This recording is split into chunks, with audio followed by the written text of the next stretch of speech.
Hi, everybody. Welcome to Queers and Soaps. I'm Tommy, and tonight I'm joined by Eric. Corinne. We we're returning back to our General Hospital Luke and Laura Chronicles, covering the Ice Princess, Part 2. So I So will roll the cool. credits, and we will jump right into it.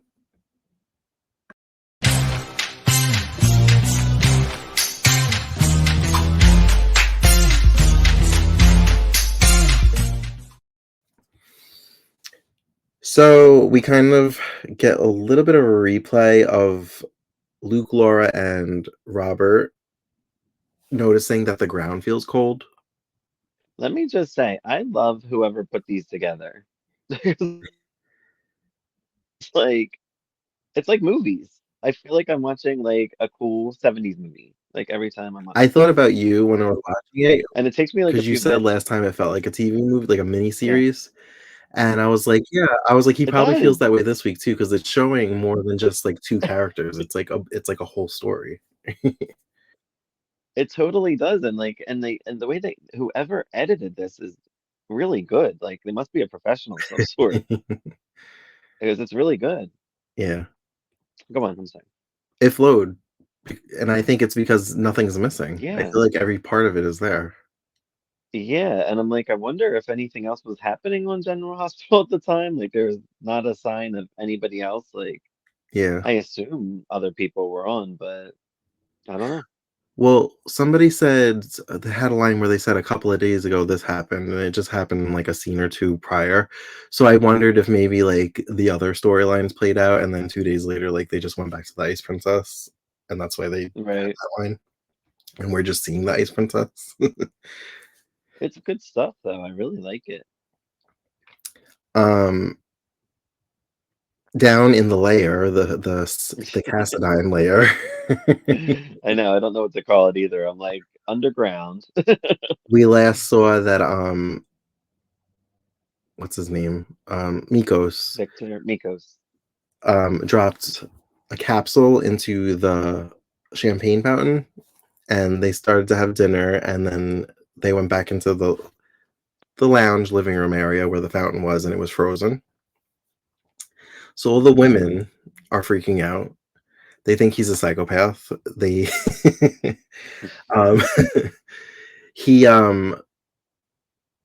they want to know how he could reverse it, and he basically brings them to a door which is like the I don't know what you would call it, the command center. I guess so. um but what's her name?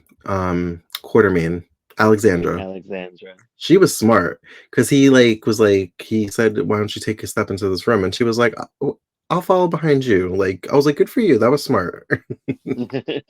Yeah. So, like I said, it was basically like a control center. There was a lever that he could pull to basically freeze a city if he wanted to. So And funny. I guess diamond particles or ice particles would like come down upon the city.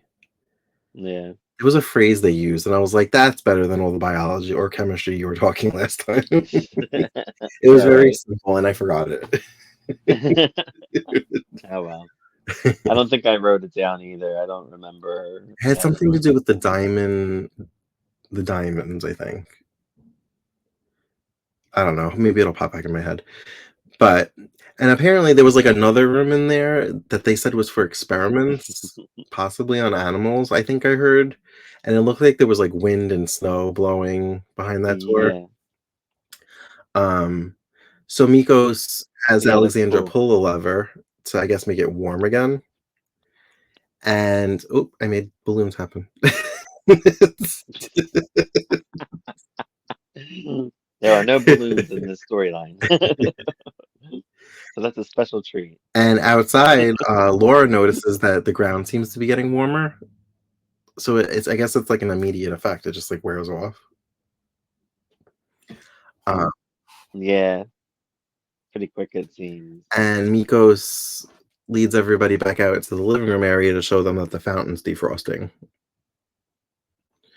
Um, what's her I name? made a note that that Nigel. uh, said champagne lolly. Yeah, I I thought guess that was because they funny. froze the champagne thing. Yeah, I thought that was funny. It was. So But champagne lolly. Nigel's the guy that we're like, oh Oh, he's hey, it's great. that guy. He's been in everything. Should be in it more. Yeah. Yeah, Dr. Bombay. um. So Tiffany is freaked out, and she also seems a little bit mesmerized by that secret door with the wind and the snow blowing behind it. Um, and she expresses her Hmm. discontent with Victor, who to us is Tony from Dave. Mm, um, I know. It's very and then okay, confusing. I feel like they have another brother, Anthony, who they randomly mention, but I feel like I don't even notice him or he's not there, even though he was there last time. Like I feel like he's not contributing to the project. Same. I think he is. I feel the same. Like they're like they call him Tony, I think, right? Because Yeah, I think they said, "Oh, Tony, whatever," but he's like hardly doing anything. I'm like, he's nothing. When like, why even and have he's him? supposed to be with Alexandra, I think, because that's why her and Tiffany got into that fight on the beach. Yeah, I thought, right. I know he's like doing nothing. It's weird. Maybe that's why he didn't stick around too long. Um, I guess not. so Tiffany wants to go back on the beach, and Migos is not having it. Having it, she doesn't want a guard, and he's not having that. And she makes a big stink about how I guess she basically wants to sunbathe naked because she doesn't want any tan lines from her bathing suit. Right. So Migos gives in and lets her do it, and says to Victor, he's like, "I'll give her this now, and she'll be more cooperative if I need her to be later." um, so she uses this opportunity to go Yeah. find Are you Robert. loving Tiffany? Like it's Oh yeah, I'm loving her. But I know this she's go fun. around, now that we know the blonde is named Corinne, hence your name tonight, Corinne. I'm loving her, and I want to know more about her. Like, I want her to stick Corinne. around. I like her. Meanwhile, she probably She only probably did like dies. five They episodes. probably kill her off. That's what I'm thinking. Most of these people died because none of them are in 1982 except for That's sad. the main four. Um, I'm so yeah, we're in 81, so I'm guessing the island blows up. I don't remember if it happened before this or after this, but Tiffany has a memory of running into Robert on the beach when she like ran off after she fought with Alexandra. And the way that they did the flashback, it had like this like circle around it. So it almost felt like like maybe somebody was watching them through like binoculars or whatever. And I was like, this is so weird for how they framed it. Did you Yeah, it notice was that? weird. Yeah, it Um, was strange. it was like she was gonna tell Victor, but then she decided not to. She was like, better not, because he seems a little bit too tied to Mikos, and I don't like him. Yeah, so like so with Miko, so I'm like he was kind of convincing me. So I'm like so well he says he wants world peace and I'm like okay, but I guess it's the fact that he wants to force world peace that is the problem, right? Is what I'm getting. Like he'd rather kill people for world peace basically. It seems. But I also feel like the thing that's like freaking the women out is I don't really know if he's verbalized this in front of them, but whenever they were calling that guy Valentine, who I assume is like the governor or mayor of Port Charles, which was very confusing for me because every time he said Valentine, I'm like Valentine Cassadine, like Valentine Cassadine, like I was like, because you're confusing me, like I know your grandson or your son. I don't know what he would be. Son, I guess, I right? wasn't I wasn't sure if he was saying Valentine or Ballantine with a B. So I Oh, was trying I kept trying to catch it and like the first time I heard Valentine and the second I heard Ballantine. I'm like, is it Valentine or Valentine? I don't know. Either way, I guess it doesn't matter. But I heard Valentine, but Something now I'm time. confused. Now I don't know what's going on because you confused me. And then I'm like, and then we have Cassadine and Valentine. Like, what is happening? We're getting a little too close to weird. I don't know. So Mikos decides that he's going to choose um, America as the country that's going to suffer first, because if the Of all-powerful course. America can go down, all the other countries will follow. Right. But he expresses this in front of the Yeah. men, and when he's threatening Valentine, whatever his name is, um, he basically says he wants to be the only world leader. He sounds crazy. Yeah. But they're all backing him up, it seems, sort of, for the most part. The Yeah, guys none are. of them seem concerned about this. I feel like Um, Nigel would be, and he's never in the room when he's like doing this. no. I guess he's like the science guy, so I guess he's somewhere doing science stuff. Well, You somehow know. he made his way outside during the evening, and he set off the security alarms, and which made Luke, Laura, and Robert think that they were getting caught, but they were saved because it was Nigel. And Ooh. um, yeah, so Tiffany finds Robert, and I think she meets up with him a couple of times because the second time they meet up, he brings her Mm, back to Luke and Laura. yeah. And they're just meeting her for the Yeah, first time, it seems, right? right.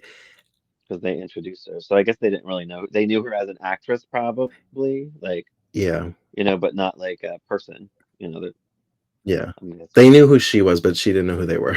because I thought they knew each other, like,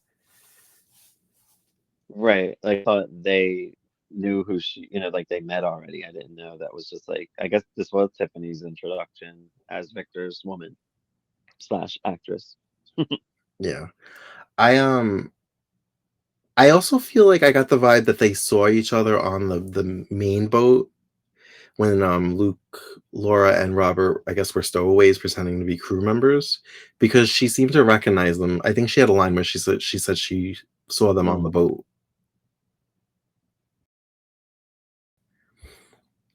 yeah. So Yeah. So I guess she's seen them at some point. yeah. So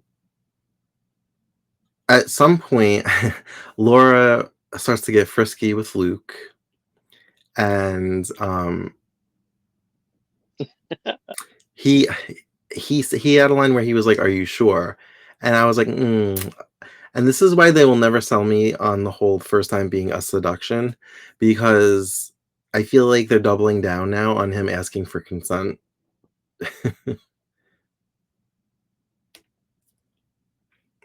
Right. So It's kind of like they wanted us to forget, right, or the audience to forget yeah. I what mean, happened. at this point, it's what we're in '81, so it's what, like 3 years prior. Um, Like Ray and Lucy on Dallas. You're supposed to forget. right. Um, but before anything can happen between them, Laura starts to not feel well. She says she has a headache and she just wants to sleep. So Luke lets her sleep, and the next morning she's still sleeping in, and he says that he didn't get any Question. sleep. Huh? Where are they making these curtains from? With How are they patterns. making shit? With patterns. I think she has like pineapple Is or that what like they have? They palm have tree patterns? patterns.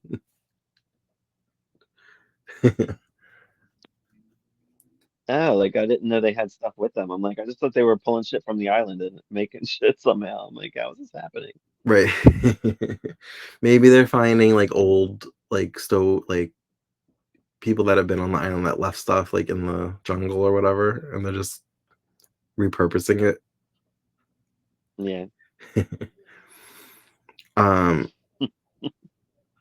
so Laura's not feeling well. She wakes up and she has a fever, And at one point she pops up and she like goes running towards the hot spring or whatever, and I'm like, oh no. It made me think about Days of Our Lives. I was like, Laura has the jungle madness. Yeah. Yeah. And then they said it, and I was like, Jungle Madness, shit. No, they said jungle fever. GH had it first. Yeah, but they said jungle fever. Days had jungle madness. Yeah, yeah. Oh, it was Jungle Fever. Okay. Yeah. I couldn't remember. Too many soaps. So she's sick for like a couple of days, and Tiffany finally makes her way back out. And they ask her if she can somehow get them medicine, and she's like, "I'm gonna do the acting of my career." And while they're at dinner, she starts to pretend like she doesn't feel well. And this is when Corinne comes in. Corinne comes to her aid. I feel like maybe she confides in Hmm. Corinne of what's going on outside of the Cassadine, Yeah. whatever that is, cave. um, Yeah, whatever. Resort. yeah. So Corinne is basically her lookout. I really Yeah. couldn't make out. I'm assuming maybe she had hot water running in the shower to like steam up and make her feel like clammy and like maybe make her feverish. Because whenever like somebody was coming, Yeah. she was like waving, I guess. Yeah. Just to make her give her a glisten. Yeah. So, but Yeah. I guess it made her overheat standing in there, and so it felt like she had a fever when Victor comes. So Victor's all nervous now because she's like babbling on, and she has a fever. So he's like, "No, I'm gonna get her medicine." Because at first Mikos is like, "Just give her like an Advil or an aspirin." He probably didn't say Advil because that's the name brand. Yeah. Yeah. That was smart of her. Hmm. I Um, was wondering how she was gonna get the meds that Laura needed, like to find out what it was. right.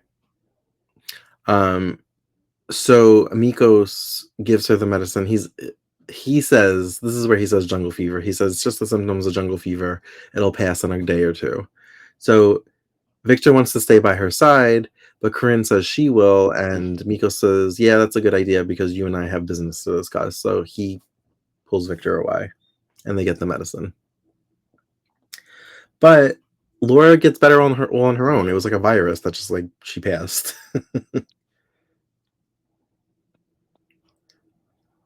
Yeah. She seems fine, right? Hmm. It started because she was like, "I'm hungry," so her appetite's back, and then she just seemed like she popped up, and everything was great. Yeah. um, so I like the conversation they had earlier.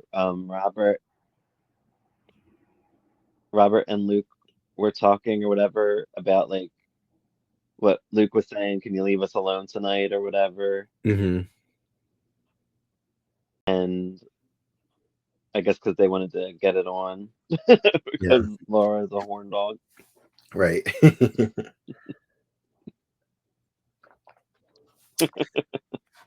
That was funny. So Mikos calls Valentine again, and asks him how the weather is because apparently it was 90 degrees in Port Charles, and now it's dropped down to like 50 or 47. I think I heard 47 at some point. And he tells him all the people that are working with him, who apparently are known in their fields for being the best of the best. Um, Hmm. but Valentine doesn't really know what Mikos wants, and this is kind of where he says he wants to be the only world leader. And I'm like, you sound crazy. Yeah. And again, no Tony. I see Victor, I see Mikos, I see everybody else, but I didn't see Tony. We see Uh, Max a lot too. Maximilian, whatever he is.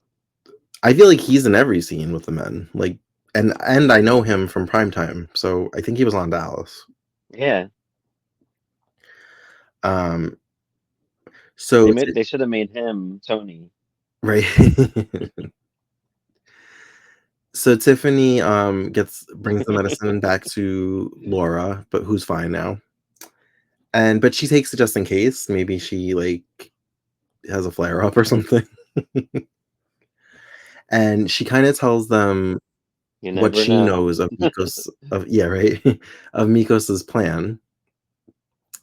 And she's like, yeah, she wants to like he wants to like freeze this town that like I think Alexander's from there. It's this town called Port Charles. So then they're like dun dun dun, and that's how it ended. Dun, dun, dun. Oh man, I love I love Mikos's women hating continues in this. I have the two quotes that he said. Women are the primary weakness to man. That was one. And where did you find such a sentimental woman, Tony? That's probably why Helena was so cold because he probably never touched her. She's probably like Because he's gay. because he's gay. He's a gay man that wants to rule the world. That adds up.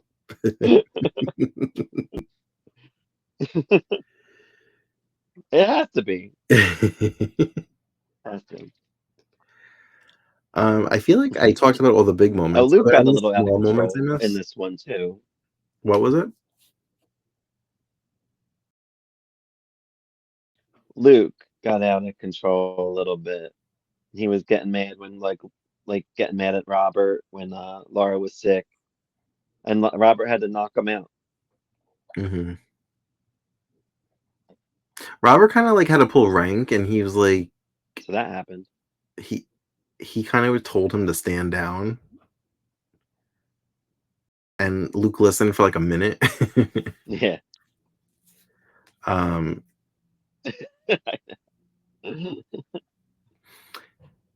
but yeah, I think that was pretty much all that happened. It was a lot of like grandstanding, and I'm gonna rule the world, and I enjoyed the Tiffany and Corinne stuff because it was like comedic Hmm. relief almost,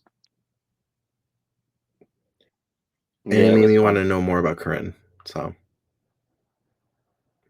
I'm gonna have to Google Corinne General I like that Hospital. Tiffany and Laura,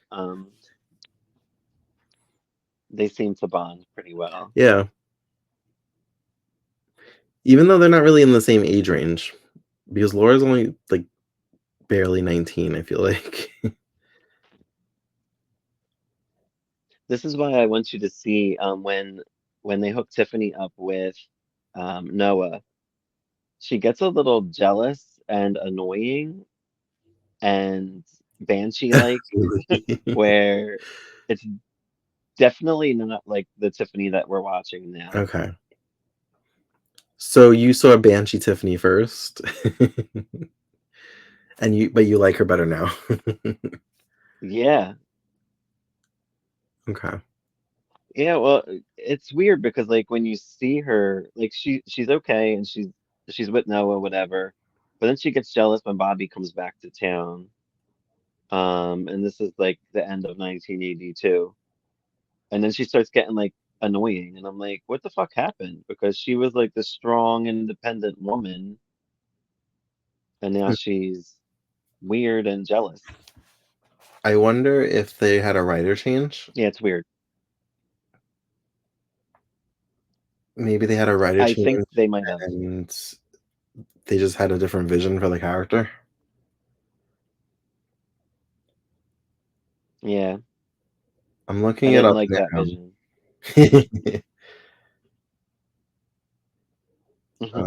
Head writers. So that would be, let's see, 81. 1982. So, oh, I have to go up. Um, Well, November of I 81 want to to say this March was of like the end of 82. 1980, December. Oh, they had quite a few. Okay, From like November of 81 to like 85, they had like a new head writer every year. Yeah. really. That's shitty. Um, maybe they were just like high on the ratings from like the Ice Princess and Luke and Laura's wedding, and nobody could like replicate that, so they were like, fire that one, get another one in. Yeah, even in like 1983, when you see like the Luke, Holly, and Robert storyline, that is written kind of shitty as well. Like they made Luke like a total idiot. Um, it's almost like they got mad at him, like he wanted to leave the show because I know he filmed a lot of stuff that year. Uh-huh. So it's almost like they got mad at him. I don't And know, they made him work. and wrote shitty for him. They made him shitty. And then I guess that's when they brought Laura back and they wrote them both off. Yeah. Because then I was surprised, like, just doing my research, that once he left in, like, what, 83 or 84, that he didn't come back until, like, 90, Mm, 91, but he was Bill Eckert. right. Um, He didn't want to play Luke anymore, apparently. but then 2 years later, he was Luke again when Laura also came back and they had Lucky. Yeah. Money talks. Money talks. So, yeah, this clip was 2 hours, and I feel like we went through it faster than we did the last one, which was shorter. Like, did I miss things? I feel like we talked about Yeah. everything really I quick. liked it though. I mean, not much. A bunch of little things, but nothing major. And that's all the major stuff that happened.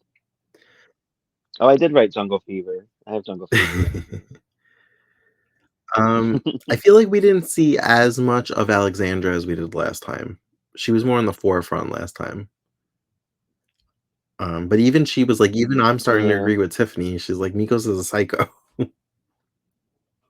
Yeah. But Yeah, all the women are smart and all the men are kind of yeah, idiots. which is why Mikos doesn't want them in any of the conversations. Plus, he's gay. But all right, well, I'm gonna wrap it up. Thanks for joining us for another edition of Luke and Laura, The Ice Princess, Part 2. As always, you can find us on all the socials at Queers and Soaps. And until next time, have a great night. Bye. Um,